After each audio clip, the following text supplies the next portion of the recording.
Meus irmãos, a paz do Senhor Jesus a todos. Meus irmãos, eu quero ler um texto na palavra de Deus.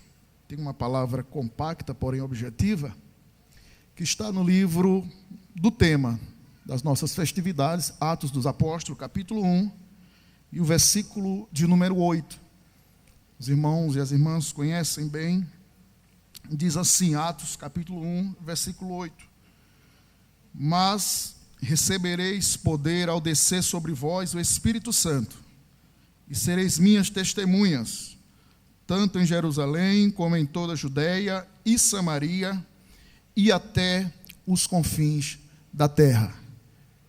Eu ainda quero ler Evangelho de Jesus segundo Mateus, capítulo de número 16 e o versículo 18, que diz assim: Também eu te digo que tu és Pedro, e sobre esta pedra edificarei a minha igreja, e as portas do inferno não prevalecerão contra ela.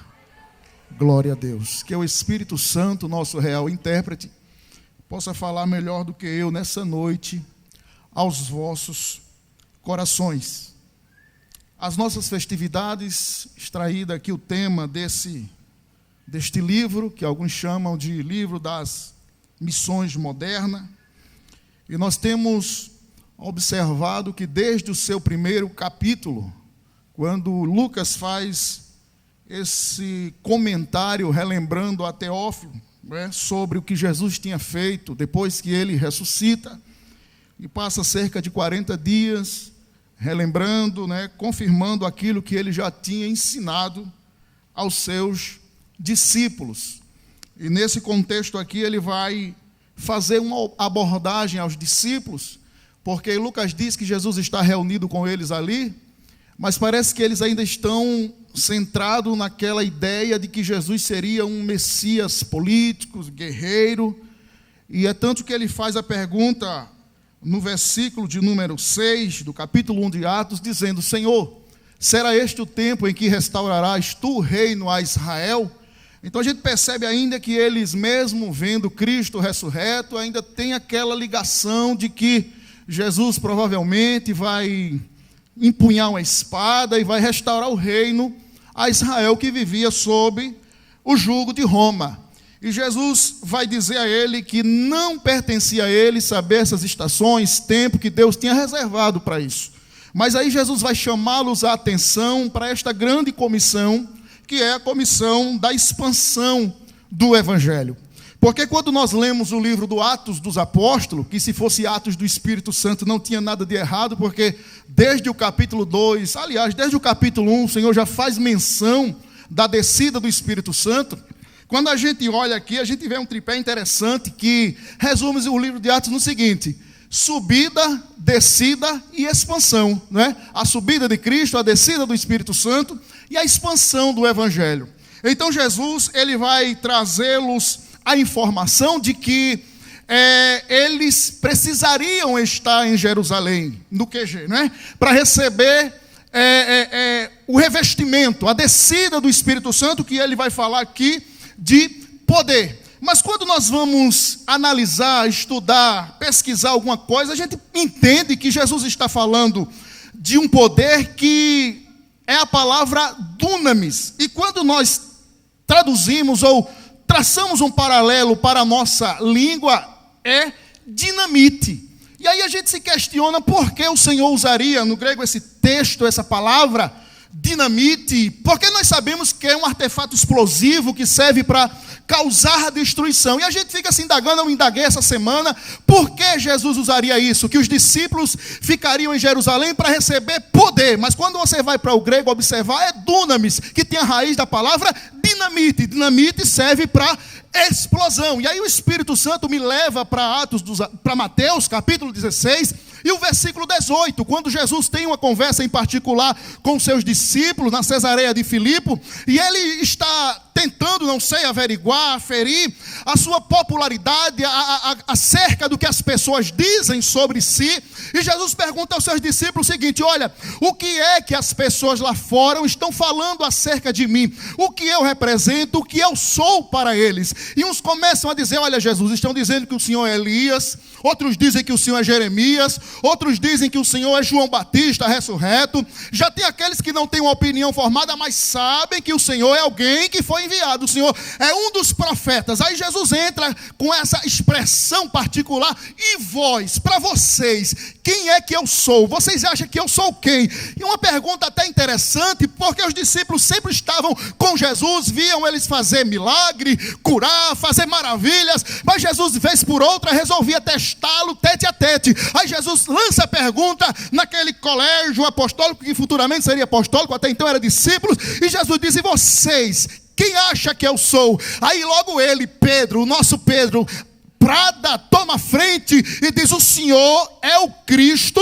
o Filho do Deus vivo. Aleluia. É uma expressão que Jesus se alegra, porque Jesus vai dizer assim: bem-aventurado és tu, Simão Barjonas, que não tu revelou a carne e nem o sangue, mas o meu Pai que está no céu. Aí Jesus vai dizer uma palavra o seguinte: tu és Pedro, e sobre esta pedra, não vou explicar isso aqui por causa do tempo, mas Jesus está se referindo à própria resposta que Pedro deu, ou seja, sobre esta tua resposta de que eu sou Cristo, o Filho do Deus vivo, edificarei a minha igreja, e as portas do inferno não prevalecerão contra ela. E aí eu vou entender o porquê Jesus diz no Atos capítulo 1 e versículo 8: é preciso que vocês fiquem em Jerusalém para receber o dunami, a dinamite. Que é que tem a ver uma coisa com a outra? Jesus disse: o inferno vai armar uma estrutura, porque porta não é elemento de ataque, porta é elemento de defesa. Quando estamos com medo, fechamos a porta. Quando eu vou entrando em casa na garagem, eu digo: minha esposa, fecha a porta, porque vivemos, fecha o portão, porque vivemos em dias difíceis, temos que fazer a nossa parte. Então Jesus está dizendo aos discípulos: o inferno vai erguer uma estrutura, o inferno vai erguer portas para tentar que o meu evangelho e que a minha igreja não prevaleça, mas vocês receberão poder. Dinamite, para que serve dinamite? Para explodir. Jesus está dizendo: a dinamite que eu vou encher vocês vai servir para explodir os alicerces do Satanás que vai erguer contra a minha igreja. Aleluia. E nessa noite, quando eu olho aqui, eu não vejo simples homens e mulheres, eu vejo dinamites de Deus para explodir os portões de ferro e as estruturas que o diabo levanta para que não haja expansão do seu evangelho. Jesus sabia com quem estava contando. Jesus sabia quem tinha chamado.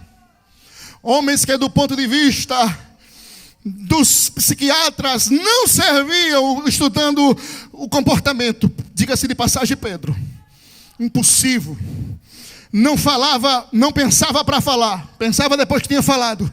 Mas é esse que Jesus conta. E depois que ele ressuscita, reúne-os e diz assim: vocês vão receber poder. Porque enquanto Jesus estava aqui, eles andavam com Jesus, tinha alguém para guiá-los. Uma vez Jesus pratica uma certa forma de estágio, quando mandas ele no capítulo 10 de Lucas, e sair de 2 em 2, não só os 12, mas os 70, para fazer milagres. E eu acredito que um deles diz: o senhor não vai hoje não? Jesus diz: não, hoje vocês vão só. Já era uma espécie de estágio. Mas Jesus foi orar, porque tinha alguém ali que tinha que estar debaixo da cobertura da oração, porque não se faz missão sem oração. É preciso dinheiro, é indispensável, mais ou menos. Tem que ter as pessoas, tem que ter a palavra, mas nem sonho pode se esquecer da oração. Porque tem coisas que só a oração vai mexer com as estruturas. Tem lugar que não podemos entrar, mas a oração entra. Que eu diga às irmãs da oração missionária. Aleluia. Não pode estar lá, mas no joelho a oração chega, rompe grilhões, e o nome de Jesus é glorificado na terra.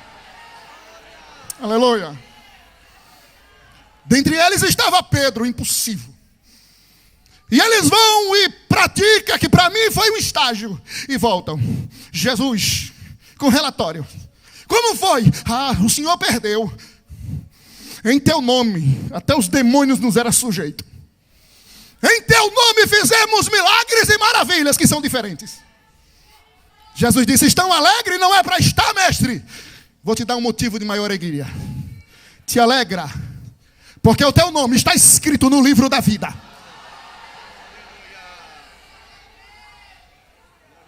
Mas eu vi a Satanás descer como um raio.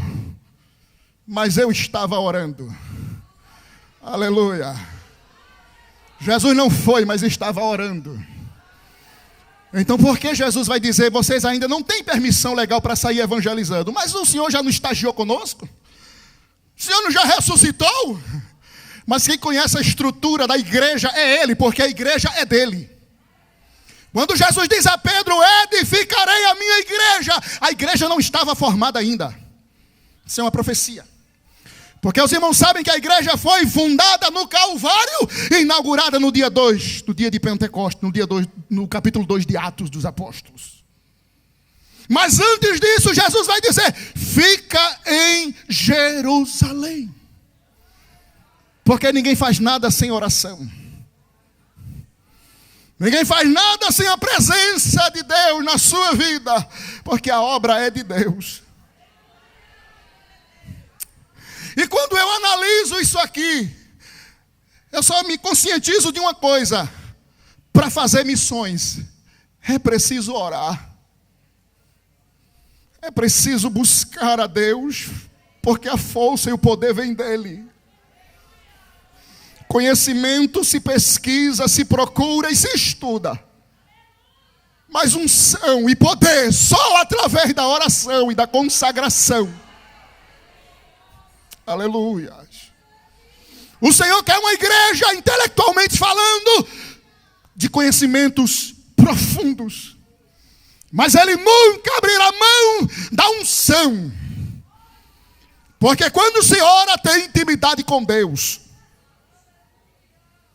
Quando se busca, a presença dele é revelada, é descortinada. Alguém disse essa semana nas redes sociais, para cada quarto fechado, há um céu aberto de Deus em nossa vida. Aleluia. Quer obter vitória de Deus no teu serviço? Ora e busca a presença dele. Porque o Senhor sabia que o inferno, ele iria levantar portas, estruturas, mas você é uma dinamite de Deus nesta noite. Não é para destruir pessoas, é para destruir os reinos da treva. Aonde tu chegar, na tua casa, na tua rua, no teu trabalho, nos teus negócios, chega uma dinamite de Jeová, porque é cheia do Espírito Santo de Deus. Aleluia. Aleluia. Então a porta que o diabo levantaria era justamente para isso, para que não houvesse a propagação do evangelho. Quer ver uma porta do inferno? A porta do engano. Quantos evangelhos têm se levantado para envergonhar o verdadeiro evangelho de Cristo? Mas tem dinamite de Jeová e acesa para destruir essas estruturas malignas que querem impedir o crescimento da obra de Deus. Atos dos Apóstolos, capítulo 5. É o contexto do nosso tema desta semana. Ananias e Safira. O pastor falava aqui em avareza, em avarento, e eu me lembrei deste casal. Que diante de um crescimento, porque é onde há oração, há poder, e onde há poder, há comunhão. E diante desta comunhão, a igreja crescia e o Senhor confirmava o crescimento da igreja. Mas esse casal observa e vê Barnabé vendendo a sua propriedade, alguma coisa sua, e dando, porque quando há o poder de Deus na vida, há um espírito espírito, a um coração, melhor dizendo, voluntário. Deus não quer nada obrigado de ninguém. O pastor já disse que a igreja não vive de esmolas. Aleluia. Ninguém recebeu nada para estar aqui nessa festa, nesta noite, nem durante essa semana. Está aqui porque tem um coração grato. Aleluia. Que darei eu ao Senhor por sua graça na minha vida. Ninguém merece nada, é a graça dele, a misericórdia dele. Eu sempre faço essas perguntas para não me ensoberbecer. Se não estivesse aqui, onde eu estaria nesta noite? Te faz essa pergunta? Aleluia. Mas a graça dele te abraçou. Então Ananias e Safira vê Barnabé com um coração voluntário vender a sua propriedade e depositar aos pés dos apóstolos, para que houvesse manutenção, para que houvesse um prosseguimento da obra de Deus, não só na questão espiritual, mas na questão social. E Ananias vê que o povo aplaude, porque o povo sabe reconhecer quem trabalha de coração para Deus. E eles disseram: olha, vamos vender também a nossa propriedade. Só que a gente faz o seguinte: a gente racha aqui o dinheiro e só dá uma parte. Olha que coisa. Por isso que eu disse, o diabo às vezes quer levantar a porta do engano. Mas quem ora não é enganado. Porque a nossa igreja está de pé porque oramos. Porque buscamos a Deus e Deus se revela. Aleluias.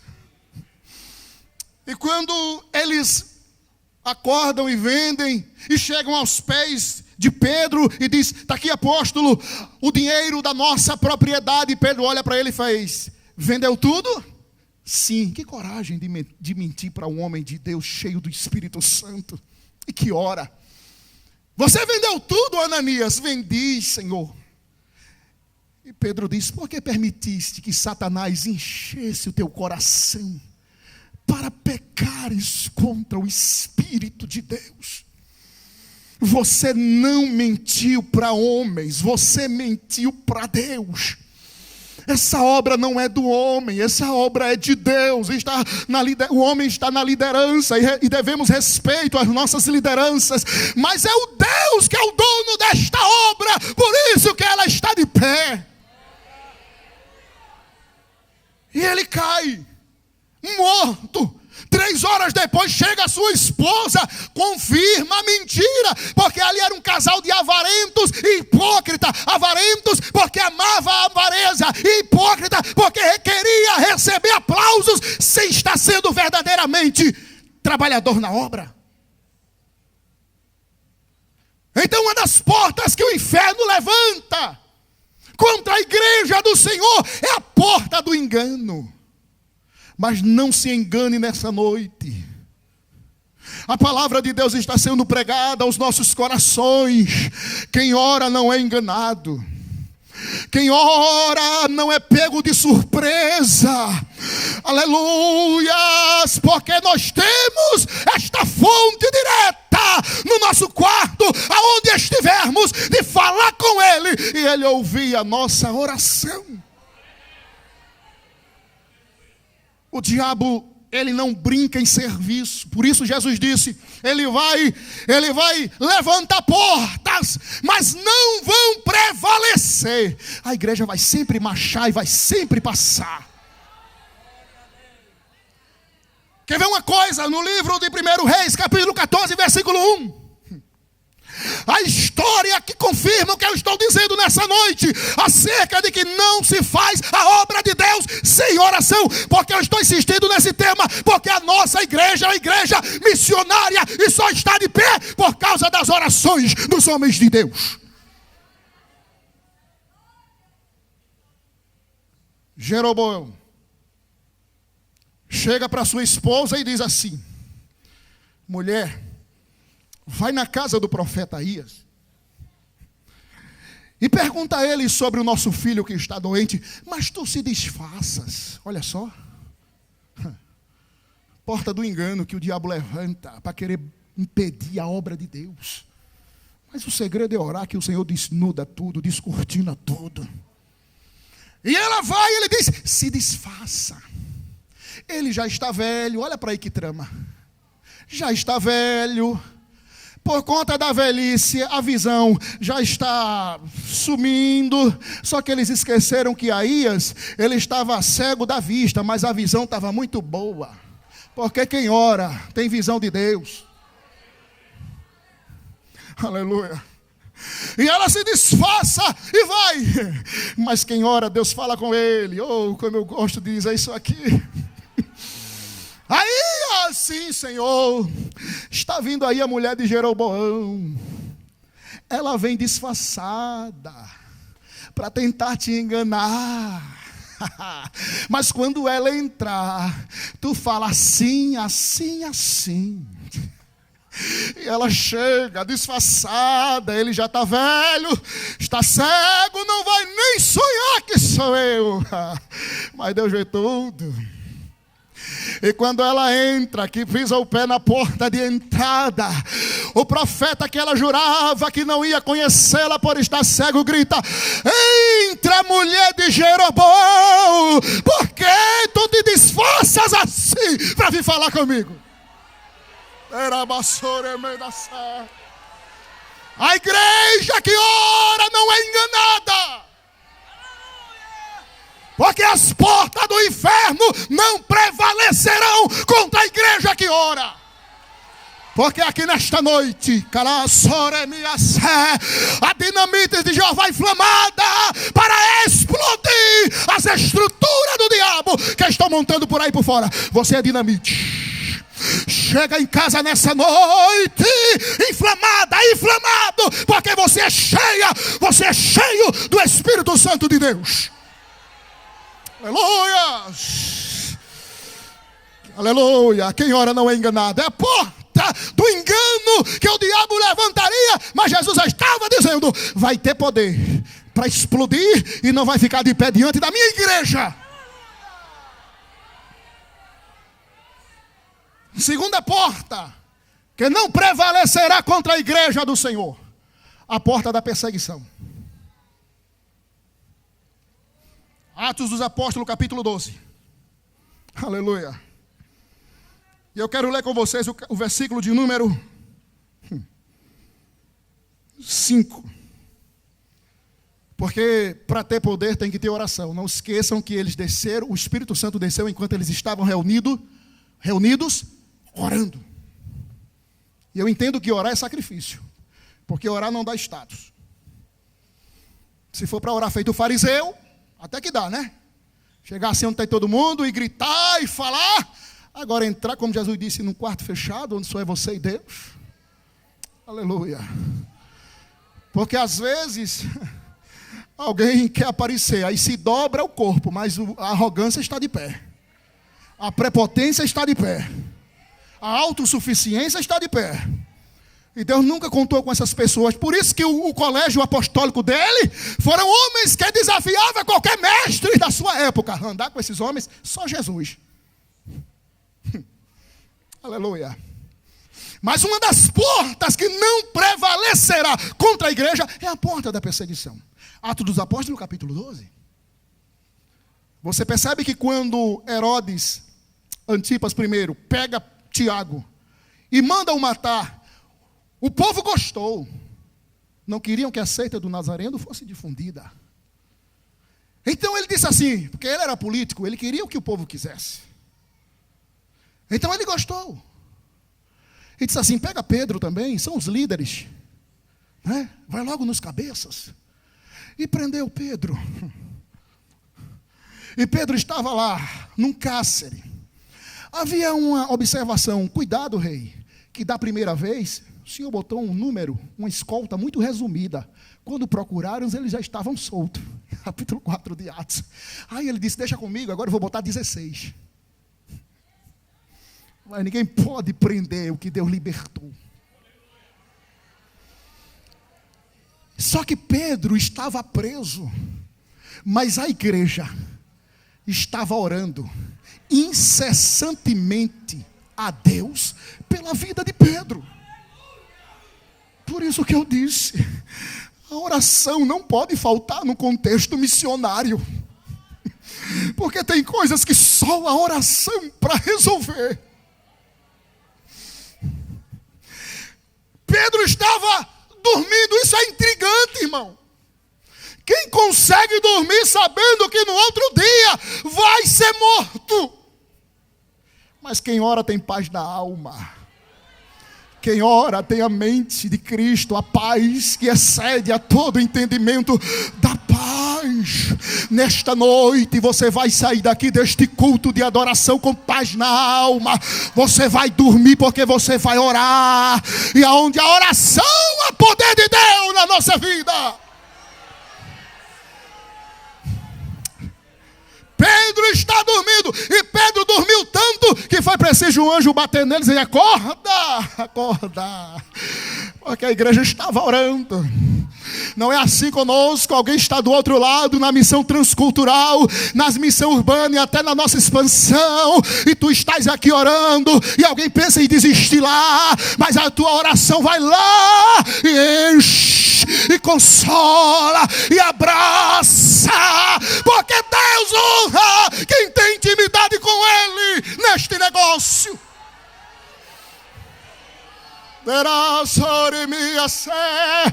Pedro estava preso, mas Pedro sabia: tem uma igreja que está orando por mim na casa da irmã Maria. Continua orando.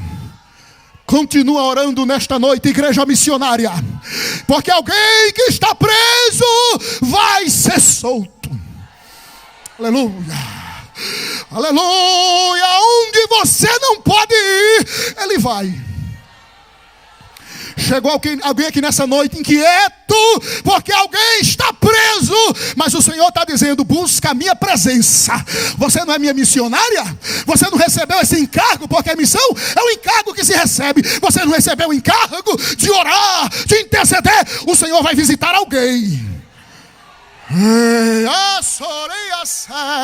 E tem uma igreja que está orando nesta noite. Não tem estrutura do inferno que seja montada, que a dinamite de Jeová não venha implodi-la e explodi-la pelo poder da oração. Recebereis poder. Oh, esse poder não é para pular, não é para marchar, não é para voar, é para fazer a obra de Deus. É poder, dinamite. O diabo vai montar estruturas, mas as portas, elas não vão prevalecer. Quando tu chegar, e haverá explosão, e as portas cairão, e o nome dele, oh glória, aleluia, oh aleluia.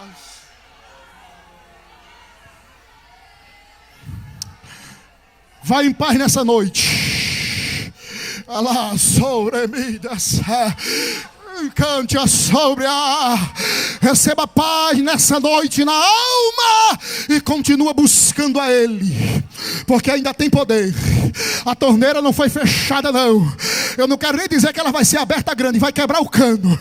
Oh glória, encherá você e alguém que você ora. Receba nesta noite.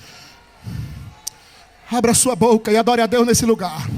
Nosso pastor disse aqui que aqui não é teatro, aqui não é uma peça teatral para ninguém assistir. Nós viemos fazer culto. Glória. E pensa que tem alguém que gosta de estar no nosso culto? Jesus. Ele disse: pode ter 2 ou 3. Se for para mim fazer culto, estou no centro. Lá sobre mim, sobre a. Ele está pertinho de você aí, porque você não veio assistir culto, você veio fazer culto. Aleluia, aleluia, aleluia. As portas do engano não prevalecerão contra a igreja missionária. As portas da perseguição não vão prevalecer contra a igreja missionária. Ele disse: vai ter porta, vai ter porta, vai, mas não vai prevalecer, porque eu estou enchendo vocês de poder. Sinta o poder de Deus nessa noite na sua vida. Receba renovo pela palavra de Deus. Enche o teu vaso nessa noite, porque a caminhada ainda é muito longa. Abraça, Jesus, a alma do missionário cansado nessa noite, porque a caminhada longa cansa. Aleluia. Consola, Jesus. A alma do missionário ferido nesta noite, que muitas vezes está orando, mas em casa está uma turbulência tão grande. Ele está dizendo assim: receba meu poder, receba minha graça, receba minha unção. Sinta Jesus abraçando através do seu espírito a sua alma nesta noite. Aleluia. Eu pergunto a vocês: onde estão os judeus que perseguiram a igreja primitiva? Um fariseu a gente sabe que foi Saulo, passou por lá de cá, Jeová pegou ele. Onde estão os imperadores sanguinários romanos, com toda a estrutura de império? Onde estão? Matava um, nascia 10. Matava 10, nascia 1000. Porque ninguém pode impedir a palavra que as portas do inferno não prevalecerão contra a minha igreja. Onde estão os ditadores já da nossa época? Na Coreia do Norte, o país mais fechado do mundo, tem crente orando lá dentro. No Afeganistão, onde o islamismo predomina, tem crente orando. Na América do Sul, a nossa igreja tem essa participação. As portas do inferno não prevalecerão contra a igreja de Jesus. Amém.